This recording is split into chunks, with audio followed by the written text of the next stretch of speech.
قرآن کے حساب سے ڈیفینیشن دیکھیے گا نا، پاکستان کے حساب سے نہیں، ہماری ٹرانسلیشن کے حساب سے نہیں دیکھنا، پھر آپ کو ٹھیک ایگزیکٹ ہے ڈیفینیشن انشاءاللہ۔ اور اس کے جو معنی ہے نا عربی میں، اس کا جو مادہ ہے تا لام واؤ سے آتا ہے، تلا یتلو، جس کے معنی ہوتے ہیں کسی کے پیچھے پیچھے چلنا۔ یہ ڈکشنری کی معنی بتا رہی ہوں آپ کو، میں ایک گرامر اسٹوڈنٹ ہوں، تو اس وجہ سے کسی کے پیچھے پیچھے چلنے کو یتلو کہتے ہیں، جو کہ ہم اس کو تلاوت کے معنی میں، پڑھنے کے معنی میں لے لیتے ہیں۔ اوکے تو ہمیں پیچھے پیچھے چلنا مطلب جو بھی قرآن کی آیتیں ہیں نا، اس پر ہم تھوڑا غور و فکر کریں تو لگتا ہے نا ہمیں کہ جو بھی ہم پڑھیں یعنی اس کے امپلیمنٹ اوپر کرتے ہم ہوئے پڑھیں۔ عمل کریں۔ جی، عمل کا جو مادہ ہوتا ہے اس میں پایا جاتا ہے۔ ہمیں صرف رٹا لگانے کو، پڑھنے کو، جو ڈیلی ہم تلاوت کرتے ہیں اسے ہم زیادہ امپورٹینس دیتے ہیں۔ صحیح، بالکل بالکل ٹھیک ٹھیک، میں سمجھ رہا ہوں، جزاک اللہ۔ وہی ہے۔ اس میں معرفت القرآن میں جو لکھا ہوا ہے نا، معرفت القرآن میں تفسیر میں جو لکھا ہوا ہے، ڈیٹیل میں بھی لکھا ہوا ہے کہ آپ کے الفاظ ضائع نہیں جاتے اگر آپ ایسے ہی پڑھتے ہو، تو ثواب اس کا ہی ملتا ہے، لیکن ایک مین کے ساتھ پڑھنے کا وہ پھر الگ ہی درجہ ہوتا ہے کہ آپ کو پتہ ہے اس کا مطلب کیا ہے، یا اس کا مفہوم پہ جیسے آپ سورہ فاتحہ کا ہی چلو ایگزامپل لے لیتے ہیں، جو اس کا ترجمہ ویسے ہی عموماً ساروں کو آتا ہے۔ سورہ فاتحہ اگر آپ پڑھتے ہیں نماز میں اور ساتھ ساتھ جب آپ کو اس کا ترجمہ ہی پتہ ہو، تو ایک شخص جو بغیر ترجمے پڑھ رہا ہے وہ شروع ترجمے کے ساتھ پڑھ رہا ہے، ٹھیک ہے اس کے ثواب میں ڈفرینس بھی ہوگا، لیکن وہ جو آئے گا نا آپ کے ذہنوں میں، پھر یہ بھی آئے گا کہ اچھا اس آیت کا مطلب یہ ہے، اس کا یہ ہے، پھر آپ ٹھہر ٹھہر کے بھی پڑھو گے کہ آپ کو مطلب پتہ ہوگا اس کا۔ لیکن یہ کہ اس کی بھی ضائع نہیں جاتی، مطلب قرآن میں بھی لکھا ہوتا ہے کہ جو صرف عربی پڑھتا ہے، ترجمہ نہیں آتا، تو اس کی تلاوت بھی ضائع نہیں جاتی ہے، ثواب اس کو بھی ملتا ہے۔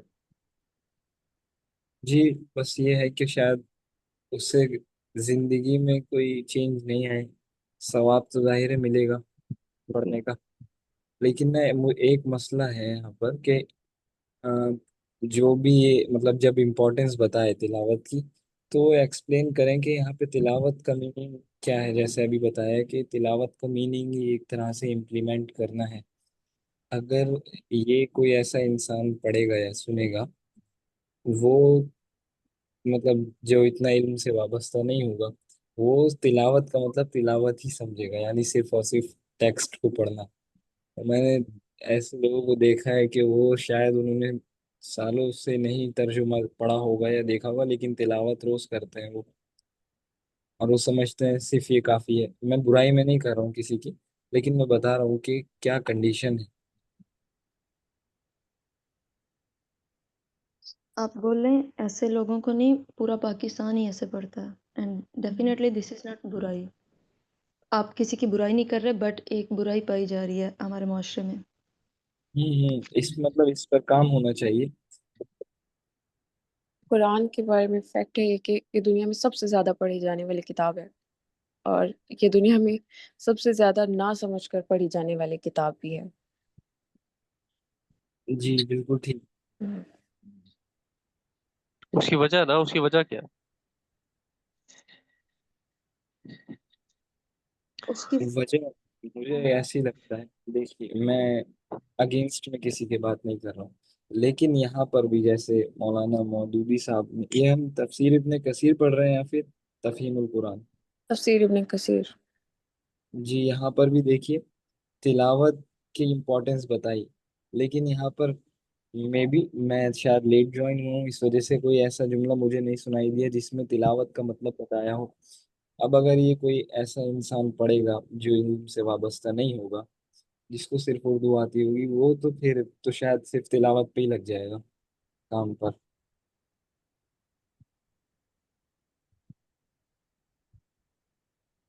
یہی وجہ ہے نا یہ کہ تو جو کامن تفسیر ہوتی ہے، سینس۔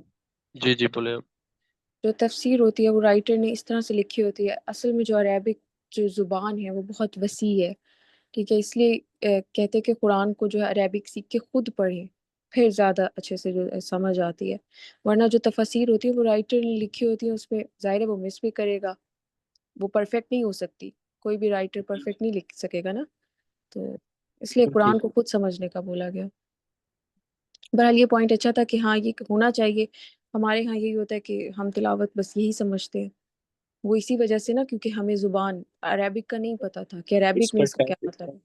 اس پر ٹیپ ہمیں اتنا کر دیا گیا ہے کہ مطلب میں تو شاید میرے ایریے کا ایسا حال ہے، مجھے نہیں معلوم کہ یہ سب کا ہے. مطلب لٹرلی میں نے ایسے لوگوں کو دیکھا ہے جو سالوں سے صبح میں تو تلاوت ایسے پڑھتے ہیں کرتے ہیں جیسے بغیر اس کے نہیں رہ سکتے، لیکن انہوں نے میننگ میں کیا ایک دن بھی اگر میننگ کھولے تو شاید ان کی زندگی ایسی بدل جائے کہ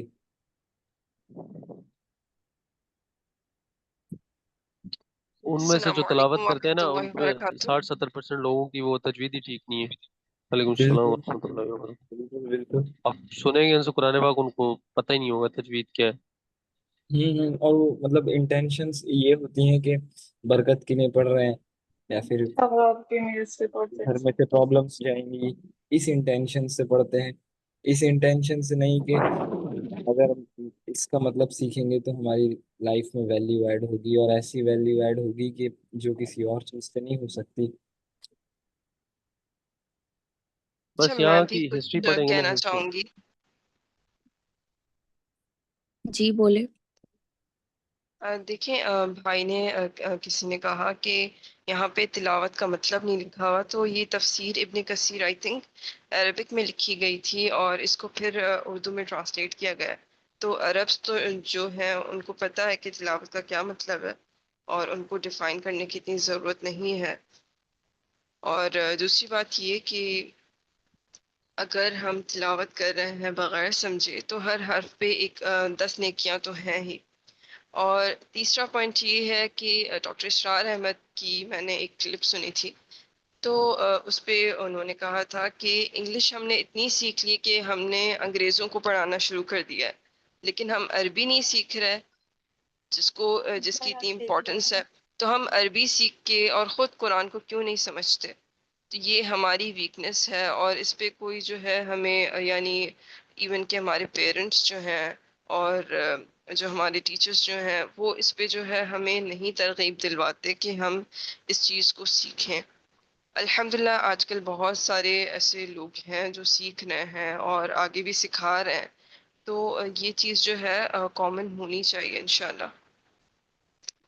جی جی بالکل، آپ کا یہ پوائنٹ تھا کہ عربک میں سب کو تقریباً میننگ پتہ ہوتا ہے، وہ پوائنٹ تو ہے ہی. لیکن یہاں پر نا بات ایلڈرس کی چل رہی ہے. کچھ ایسے ایلڈرس ہیں، ان کا آرگیومنٹ یہ ہوتا ہے کہ اب تو بھائی ہم عربک تو سیکھنے سے رہے، عربک تو نہیں سیکھ سکتے. تو ان کے لیے یہ چل رہا تھا کہ اردو میں ایٹ لیسٹ وہ اردو کا ترجمہ پڑھیں.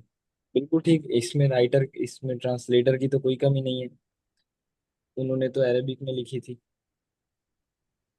ایک بات کلیئر کر دوں کہ تلاوت کرنے سے 10 نیکیاں نہیں ملتی، قرآن پڑھنے سے ہر حرف پہ نیکیاں ملتی ہیں، جو ہمارے ابھی 2 کوٹیشنز آئی ہیں. تو آپ جتنی بھی تفسیر پڑھ لیں سب نے یہی لکھا ہوا ہے کہ قرآن پڑھنے سے، بیکاز تلاوت کا مطلب ہی ہو رہا ہے. جی میں نے یہی جی کہا کہ ہر حرف پہ 10 نیکیاں ہوتی ہیں. ڈیفینیٹلی ہر ورڈ پہ 10 نیکیاں قرآن پڑھنے سے. بالکل.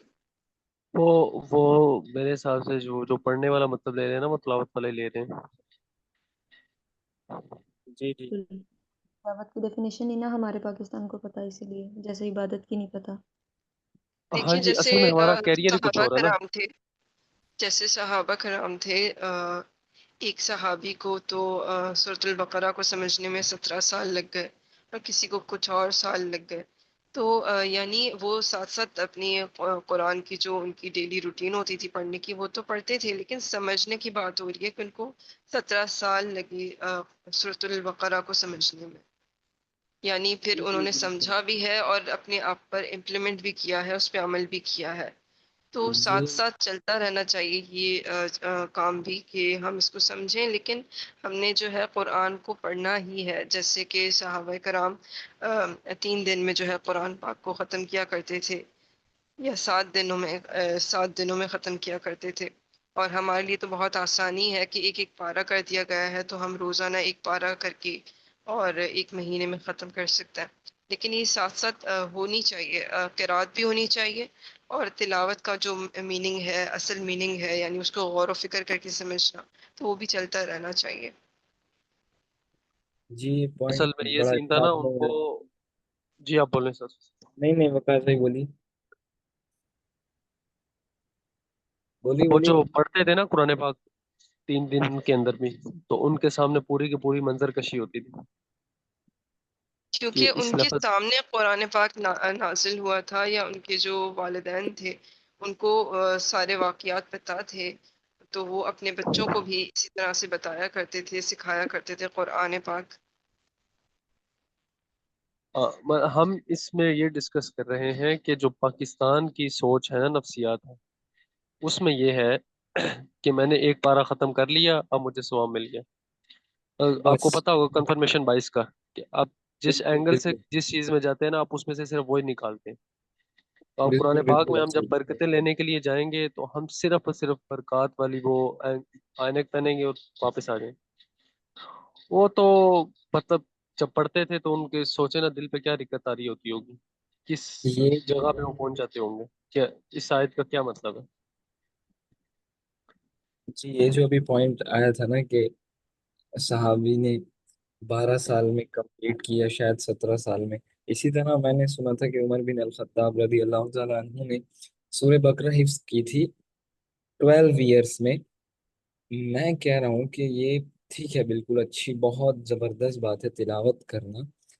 میں 3 دن میں پورا ایک قرآن پورا کر رہا ہوں، یا ایک ہفتے میں 5-6 قرآن کو کمپلیٹ پورا پڑھ رہا ہوں، کیونکہ اسکالرس اس پر بڑا ٹیپ کر رہے ہیں. لیکن میں کہہ رہا ہوں میرے گھر کے برابر میں جو خاتون ہیں جن کے گھر پر چھت نہیں ہے، یا جن کے پاس کھانے کے لیے پیسے نہیں ہیں، جن کے بیٹا ہے وہ تعلیم سے دور ہے اور ان کے پاس کمائی کا کوئی ذریعہ نہیں ہے، تو میری تلاوت سے ان کے پر کیا فرق پڑے گا؟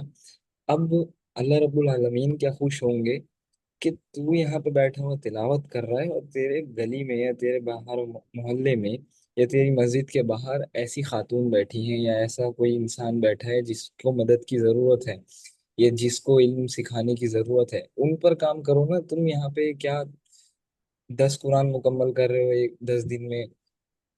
اور لٹرلی میں نے مطلب اپنی طرف رمضان میں دیکھا کہ ایسے اسکالرس ایسا ٹائپ کر رہے تھے کہ بس آخری 10 ڈیز میں تو قرآن پڑھو قرآن پڑھو ایسے پڑھو.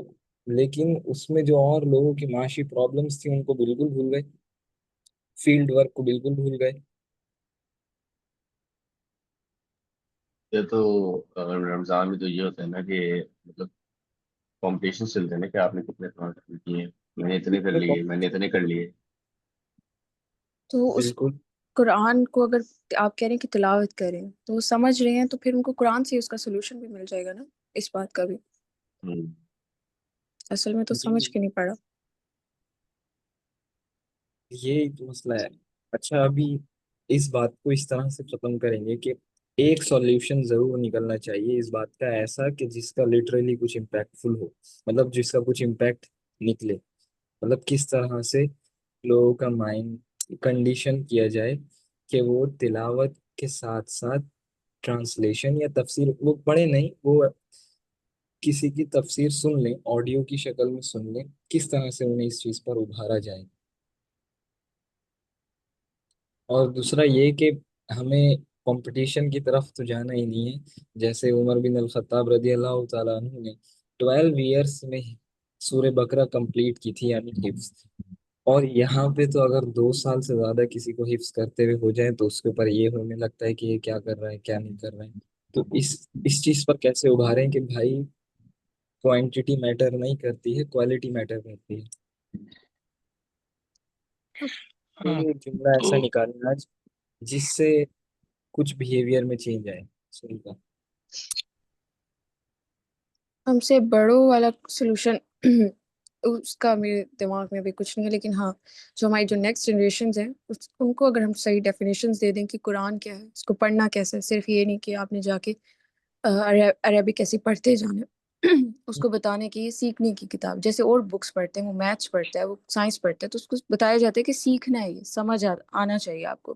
تو وہ جو ڈیفینیشنز اگر ہم کلیئر کر دیں اب جو نیکسٹ جنریشن ہوگی، تو یہ جو مسئلہ ہے یہ سالو ہو سکتا ہے. عربک ان کو سکھائی جائے اسٹارٹ سے ہی، بڑوں کا. وہ تو مجھے لگ رہا ہے کہ وہ پھر بھی اللہ مطلب شکر ہے کہ وہ تھوڑا بہت اس طرف رجحان ہے کہ نیکسٹ جنریشن جو دین سے جڑے ہوئے ہیں وہ تو ٹرانسلیشن پڑھیں گے یا سنیں گے، تفسیر سنیں گے، لیکن مسئلہ ہی تو ایلڈرز کا ہے کہ ان کو ایسے تھوڑی ہم کا ہونے دیں گے، جی مطلب وہ پیرنٹنگ کا کہہ رہی ہوں کہ پیرنٹنگ ہونی چاہیے، مینس جو یوتھ ہے اس کی.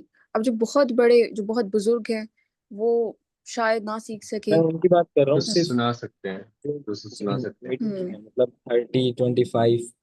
35 ایج والے لوگ. وہ تو پھر سن سکتے ہیں نا، آپ کو یہ ہو سکتا ہے. ان کے سامنے کوشچنز رکھے نا کہ آپ اگر ایک کتاب پڑھ رہے ہیں، ٹھیک ہے، انہوں نے ظاہر ہے کبھی نہ کبھی کچھ نہ کچھ تو پڑھا ہوگا، اسکول، کالج، یونیورسٹی. ان سے پوچھے آپ نے جو یہ پڑھا یہ کس لیے پڑھا. اگر یہ آپ کو سمجھ نہ آتا، کوئی ایک سبجیکٹ ہی رکھ لیں ان کے سامنے، ٹھیک ہے، ان کو سمجھ نہ آتا ہو جو سبجیکٹ، آپ پوچھیں، وہ کہیں گے کہ مجھے نیند آ رہی تھی اس کتاب میں، مجھے یہ اچھی نہیں لگتی تھی، ٹھیک ہے. تو پھر آپ قرآن کے بارے میں پوچھیں، پھر یہ جو کتاب جس کے رائٹر، جس جو آتھر جو ہے وہ اللہ تعالیٰ ہے، ٹھیک ہے، یہ اللہ کی کتاب ہے، پھر اس کو آپ کیسے ایسے لے رہے ہیں اتنا کیجولی کہ بس صرف یہ اس طرح سے پڑھتے جانا تھا، کیا یہ مقصد تھا اس کا. تو ان کے سامنے کوشچنز رکھیں، ان کے دماغ میں تھوڑا سا ان کو سوچنے دیں.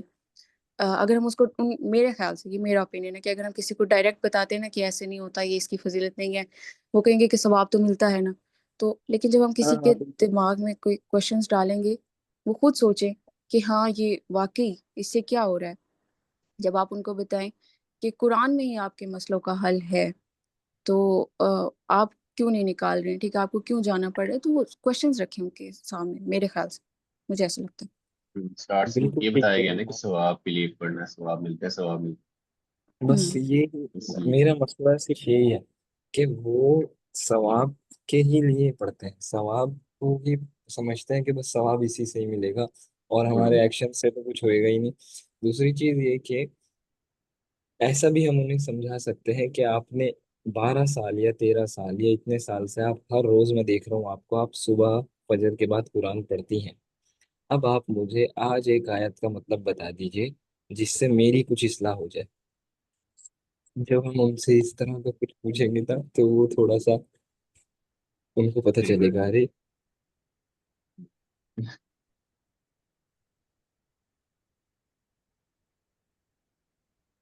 ایسے کہہ کے ٹرگر نہیں کرنا ان کو. جی کیا کہہ کہا رہے آپ ہو نے ہمارے. ایسے کہہ کے ٹرگر تھوڑی کرنے ان کو. ارے بالکل بالکل ٹھیک، ایسا کہہ رہے ہیں. میں نے اصل میں ایسا کہا تھا کسی سے، میں نے کہا تھا آپ روز قرآن پڑھتی ہیں، آپ ہفتے میں صرف ایک بار پڑھنے کے بجائے ایک پیج کا، آدھے پیج کا مطلب سمجھ لیجئے اور پورے ہفتے پڑھیے، ٹھیک ہے، صرف آدھے پیج کا مطلب سمجھیے. تو انہوں نے مجھے کوشچن کرا کہ اچھا تم ہمیں تلاوت کرنے سے منع کر رہے ہو بھائی، یہ بہت ضروری ہے. اور انہوں نے اب سے دیکھیے ایسی تھنکنگ ہو گئی ہے. ہو ہی نہیں سکتا کہ آپ پاکستان میں رہتے ہیں اور آپ کے اوپر فتویٰ نہ ہے. بالکل حرام. بالکل. نہیں تو آپ اس طرح سے بھی کر سکتے ہیں کہ آپ اپنے بارے میں بتائیں کہ آپ کو کیا چینجنگز نظر آئی ہیں اپنے آپ میں قرآن کی تفسیر پڑھنے سے یا اس کو ترجمے کے ساتھ پڑھنے سے. تو اگلے بندے کو انٹرسٹ ڈیولپ ہونا شروع ہو جاتا ہے. میں نے تو اس طرح سے کیا تھا. تو میری جو نانی اماں ہیں تو انہوں نے کہا تھا کہ ہاں میں اب ترجمے کے ساتھ پڑھنا اسٹارٹ کروں گی. میں نے کہا مجھے بہت اچھے طریقے سے قرآن پاک سمجھ میں آنے لگا ہے ترجمے کے ساتھ جب سے میں نے پڑھنا اسٹارٹ کیا ہے یا اس کی تفسیر. تو پھر ان کو بھی جو ہے شوق پیدا ہوا کہ ہاں میں بھی اس طرح سے کروں گی. تو ضروری جی نہیں ہوتا کہ آپ ہر کسی کو کویسچن کرو. آپ اپنے اوپر رکھ کے اگر کچھ ایکسپیرینس بتاتے ہیں تو اگلے بندے کو تھوڑا سا جو ہے فیل ہوتا ہے کہ ہاں یہ کر سکتا ہے تو میں بھی کر سکتا ہوں. جی الحمدللہ، یہ سچ میں کافی پریکٹیکل اور اچھی ایڈوائس ہے. اس سے کسی کو ایموشنز بھی ہٹ نہیں ہوں گے، نہ انہیں غصہ آئے گا، اچھا لگے گا. بالکل. کیونکہ ایسا ہوتا ہے نا کہ دیکھیں نوجوان جب اس طرف آتے ہیں تو جو بزرگ ہیں ان کو ایک تو خوشی بھی ہوتی ہے کہ یہ سیدھی راہ پہ آ گیا ہے. تو پھر وہ جب ہم کہتے ہیں کہ اس طرح سے ہم نے جو ہے اپنے آپ کو ٹھیک کیا ہے یا ہمیں یہ چیز جو ہے ہٹ کی تھی تو ہم جو ہے اس طرح سے ہوئے ہے چینج. تو پھر وہ سمجھتے ہیں کہ ہاں کوئی تو بات ہے اس کی وجہ سے یہ چینج ہوئے ہیں. تو ہم بھی پڑھ کے دیکھیں کیا چیز ہے اس میں اس طرح کی. جی بالکل ٹھیک کہہ رہے ہیں الحمدللہ. اب بزرگوں کو خوشی تو نہیں ہوتی، سیدھی سی بات ہے. ان کا دل ہو جاتا ہے. مطلب خوش